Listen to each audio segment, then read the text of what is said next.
House. I am the one that made sure that we had the House vote on it. And no, I was not in the chamber, but I would advise you, it was voted on unanimously by the House, that the House felt like every person deserved to know how they vote. And I would humbly, again, respectfully ask the Senate that you give the courtesy to the citizens of this state to do the same thing and allow it to come to the Senate floor so that they can vote. I am thrilled that we passed it out of the House. There is nothing I would love more than... I'm thrilled that you are too, but where were you whenever the vote was cast on the roll call vote? I was in Greenville. Do you want to know where the last 2.5 years Is that temporarily out the chambers? Sir, if they, I'm not going to play games with you on that. Oh, no, that's a straight up question, Ms. No, A. sir, I am not going to play games with you. This is about voting. Did you put a statement in the journal on the rest of the roll call votes that day that were taken? I put a statement on every bill that I can, but this is what I will tell you. There was no other statements in the journal that day on any roll call vote except the one that you had interest in. Senator Knotts, I introduced this bill 2.5 years ago. You have fought me for 2.5 years, and I'm telling you the people of this state will not forget how the senators vote on this bill. Thank you. And come next election, this bill will still be alive. I'm telling you this is not about protecting the Senate. This is about the people of this state. The people deserve this. They deserve to know how you vote. This will make you better senators. I promise you that if you will turn around and make sure that you are hitting a button when you vote. Ms. Haley, I appreciate, Representative Haley, I appreciate it. I certainly, we appreciate your passion. We appreciate you being here. Let me ask you this question. Of course, as a member of the House, you have the ability on any bill to ask for a roll call that comes up. More particularly, and one thing I wanted to point out, because we've been asked to put this bill out as it is, without any amendments. Do you appreciate the fact or the distinction that we have never taken up the budget bill section by section in the House, in the Senate? I understand the House, I served in the House for a number of years, and I understand the procedures as well. House does take it up, so that's where the budget's originated. Right. We don't do that in the Senate. I understand that. All right. So, it would impose a process that we don't accommodate the budget process that way. Yes, sir, and that's what the House leadership said as well, and it's gone very smoothly ever since. Well, let me ask you this question. You feel very strongly about the bill, and obviously any part of that bill you would, if you had within your ability as a single member of the House, you would have imposed it on the House as a member, would you not? The recorded vote requirement. I have proposed it as a permanent law. Well, I understand that, but there's nothing that stops you, or has stopped you, particularly as the budget is taken up. I'm going to give you a for instance. This isn't a for instance, this is the real deal. As the budget is taken up, and again, I've watched the process, been a part of that process, and as the section by section requirement on the budget, which we don't take it up that way in the Senate, but in the House you do, and when you take up that section, the Speaker of the House says, Section 1A, Section 1AB, whatever that small section of the bill is, because of the section by section. And he says, if there's any objections, unanimously adopted.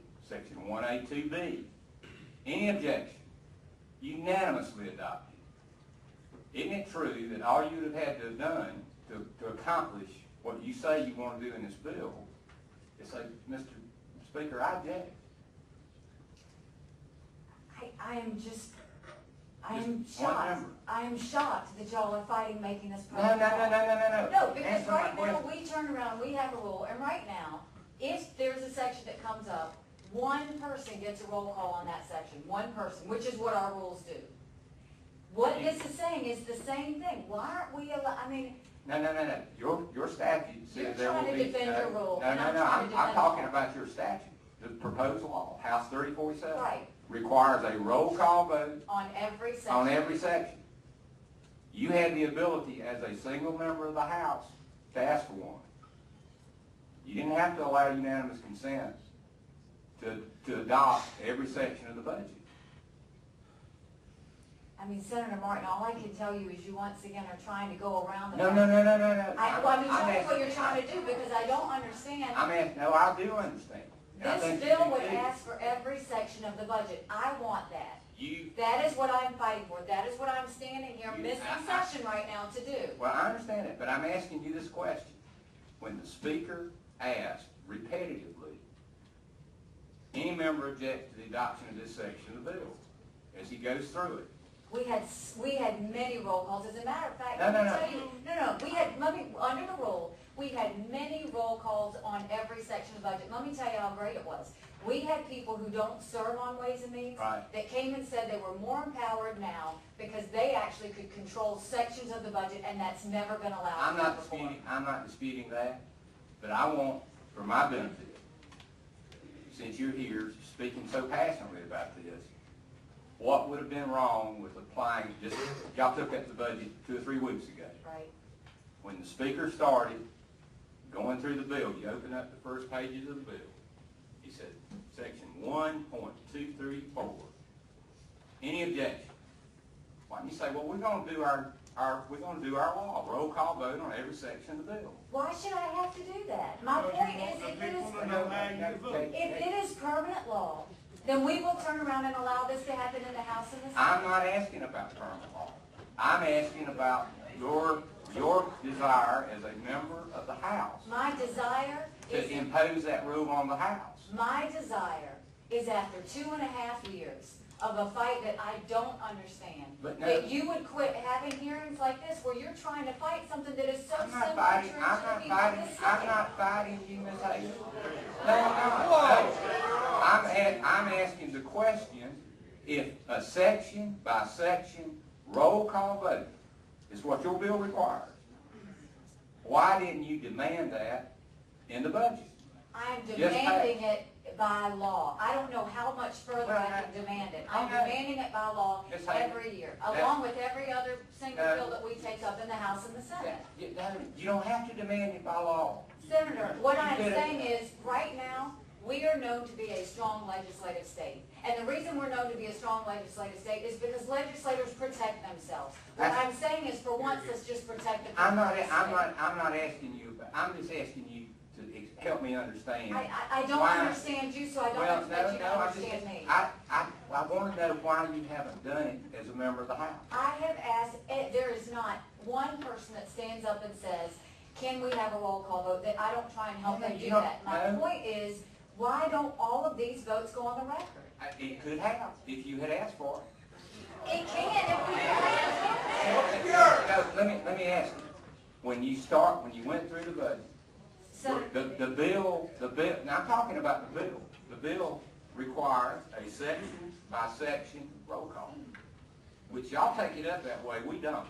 The budget. Right. We do not take it up that way, and I've tried to explain that to folks. That's one of the minor deficiencies in the bill that we don't do. But I'm trying to help me understand why you would propose something and you've never done it. With all due respect, Senator, you know exactly what I'm proposing. No. I think it is very clear what this bill states. I think I've expressed this for 2.5 years. I think that y'all are continuing to try and distract and derail the situation, when the truth of the matter is you have a very great opportunity in front of you to turn around and pass this to the Senate floor, clean, pure, not watered down, and allow every senator on your body to turn around and vote on this bill. That gets back to why, because we're not going to do a section by section vote on the budget. We're not. Procedurally, that just doesn't work in the Senate. But let me ask you, why in the House of Representatives only 124 members? There's not one of these people out here in the audience that's not a member of the House. I don't see any other House members that could have exercised the ability that you had as a member of the House during the recent budget debate, when the Speaker of the House posed the question as he went through the budget, section 1A2. Any objection? Senator, I made it very clear that when there is a vote on the record, the bell will ring. If the bell rings, there's no question for anyone to ever miss a vote because they know to run back into the chamber. Why did you insist on a roll call on every section? You know, I think that I'm insisting on the passage of this bill, and I'm not going to play games with you, Senator. With all due respect, I realize I'm in your chamber, and I want to offer all the respect that I can. But here, all I'm seeing is the fact that we tried to bring this to the Senate floor. You promised Senator Davis a hearing. Now you won't let Senator Davis really talk about this issue like we wanted to. Wait, that's unfair.